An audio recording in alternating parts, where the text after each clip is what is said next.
بلکہ کہا گیا ہے کہ اگر تمہارے کسی بھائی کا عیب تمہارے سامنے کھل جائے تو پردہ ڈالو.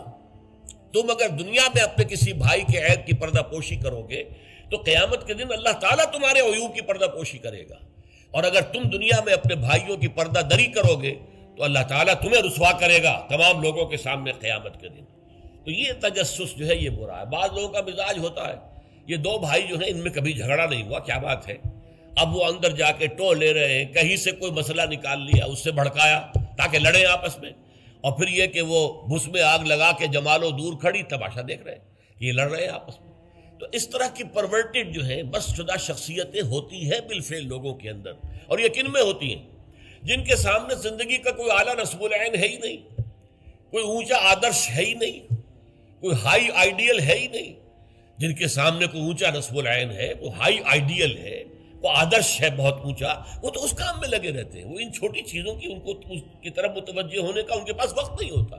لیکن جن لوگوں کی زندگی کے اندر وہ اونچائی کی طرف تو کوئی رجحان ہے ہی نہیں، تو ظاہر بات ہے وہ تو پھر زمین ہی کے اندر دیکھیں گے، کیڑے مکوڑے انہیں نظر آئیں گے، یا گندگی جو ہے وہ اس کے بارے میں جو ہے اس کو لے اڑیں گے پھر بعد میں.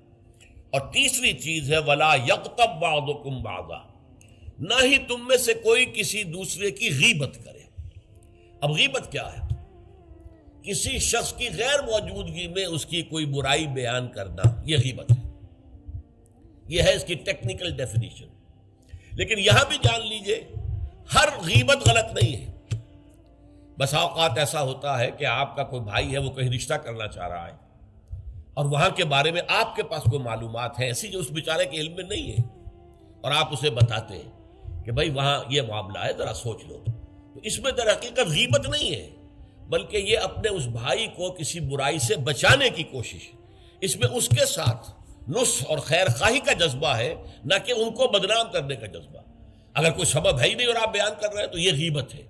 لیکن اگر معاملہ اس طرح کا ہے تو ظاہر بات ہے. اسی طریقے سے کوئی کسی قوم کے رہنما ہیں اور بڑی شخصیتیں ہیں، اب ان کے بارے میں یہ ہے کہ پبلک میں اگر آپ کو ان پر تنقید کرنی پڑے تو اس کے اندر بھی دیکھا جائے گا کہ وہاں اس کا ہونا ضروری نہیں ہے. وہ تنقید جو ہے آپ ملک اور قوم کی مصلحت میں کر رہے ہیں. تو گویا کہ اس طریقے سے غیبت کی ہر شکل جو ہے وہ حرام نہیں ہے. البتہ ایک خیال لوگوں کو بڑا غلط ہے، وہ میں ایک حدیث کے حوالے سے اس کا اطالہ کر دینا چاہتا ہوں. یہ حضور سے سوال کیا گیا کہ پوچھا گیا کہ غیبت کیا ہے. یہ حدیث ہے، مسلم شریف میں بھی ہے، ابو داؤد میں بھی ہے، ترمذی میں ہے، نسائی میں ہے. یہ حضرت ابو ہریرہ رضی اللہ تعالی عنہ سے. اور امام مالک نے ایسی ایک حدیث جو ہے موطا میں مطلب بن عبداللہ سے جو ہے روایت کی ہے.